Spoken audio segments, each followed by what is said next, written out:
Hi எல்லாருக்கும் வணக்கம். இப்போ நம்ம என்ன பார்க்க போகிறோம்னா 11th எக்கனாமிக்ஸில் இருக்கிற செகண்ட் லெசனோட புக் பேக் ஆன்சர் தான் பார்க்க போகிறோம். இந்தியாவின் கள்ளிக்கோட்டைக்கு வாஸ்கோட காமா வருகை புரிஞ்ச வருடம் எப்போன்னு கேட்டிங்கன்னா 1498 மே 20 வந்திருப்பார். 1614 தாமஸ் ரோ யாரிடம் அனுமதி பெறுவதில் வெற்றி பெற்றார் அப்படின்னா ஜஹாங்கீர். முதலாம் உலகப்போர் தொடங்கிய ஆண்டு 1914. இந்திய அரசாங்கம் தனது முதல் தொழிற்கொள்கையை வெளியிடப்பட்ட ஆண்டு 1948 ஏப்ரல் 6.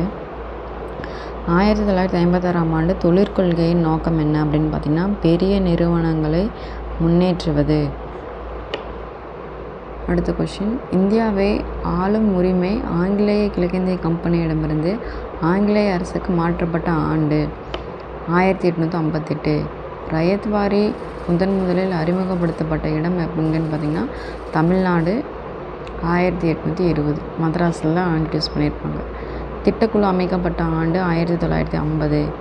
முதலாம் ஐந்தாண்டு திட்டத்தின் முதன்மையான நோக்கம் என்னென்னா வேளாண்மை. இது எப்போ அமைச்சிருப்பாங்கன்னா 1951 to 56.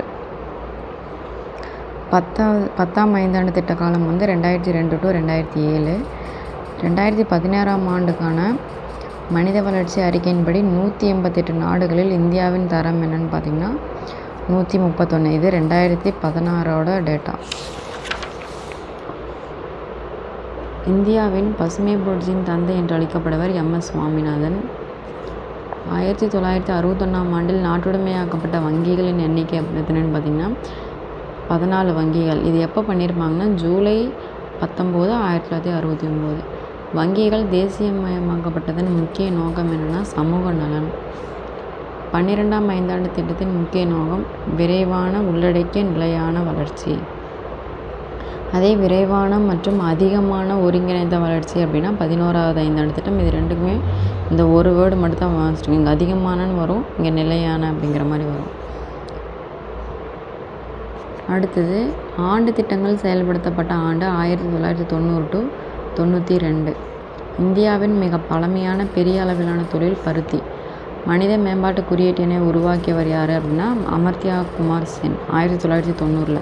அதாவது இதை பாகிஸ்தானை சேர்ந்த மஹபூப் உல் ஹக் அப்படிங்கிறவர் தான் இதை உருவாக்கியிருப்பார். அதை மேம்படுத்தினது தான் அமர்த்தியா சென் குமார். வாழ்க்கை தர குறியீட்டினை உருவாக்கியவர் யாருன்னா டி மோரிஸ். உங்களுக்கான கொஷின் என்னென்னா இந்தியாவின் பசுமை புரட்சியின் தந்தை அப்படின்னா MS சுவாமிநாதன். நார்மலாக பசுமை புரட்சியின் தந்தை அப்படின்னு கேட்டாங்கன்னா அது யாருன்னு சொல்லி கமெண்ட் பண்ணுங்கள். தேங்க்யூ.